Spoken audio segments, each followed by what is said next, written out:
Hi friends, good evening all of you. ఇప్పుడు మనం తెల్లదోమ గురించి మాట్లాడుకుందాం. ఇదిగోండి, ఇది 4 సంవత్సరాల పామాయిల్ మొక్క. ఇదే లాస్ట్ టైం. ఇందులో మొక్కజొన్న సాళ్ళ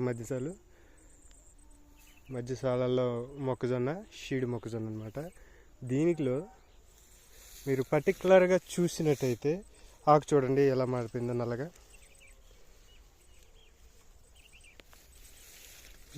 దోమ మీకు ఫ్లై అవుతా కనబడదు, చూస్తే పరీక్షగా చూస్తే అవి వాటి గూళ్ళు.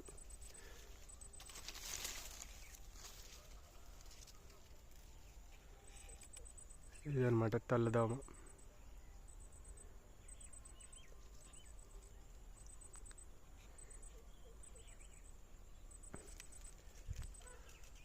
ఆకుని మనం పరిశీలనగా చూస్తే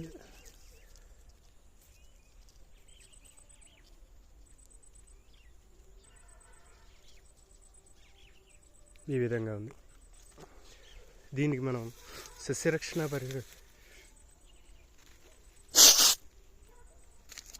చేపట్టి మనం మంచి మందులు పిచికారీ చేయడం వల్ల వీటిని అధిగమించడం జరుగుతుంది అన్నమాట. దానికి మీ స్టైల్ మీరు ఫాలో అవ్వండి, మన స్టైల్ మనం ఫాలో అవుతాం. మనమైతే ఆర్తిన్ ఏగకి సంబంధించిన ఇది యూజ్ చేసి చూస్తాం. దాన్ని బట్టి మనం ఫాలో అప్ చేసుకుంటాం అన్నట్టు గమనించండి. ప్రతి ఒక్క రైతు కూడా ఈ ఈగ మీద మాత్రం దృష్టి పెట్టాల్సి ఉంటుంది. Thank you for all friends.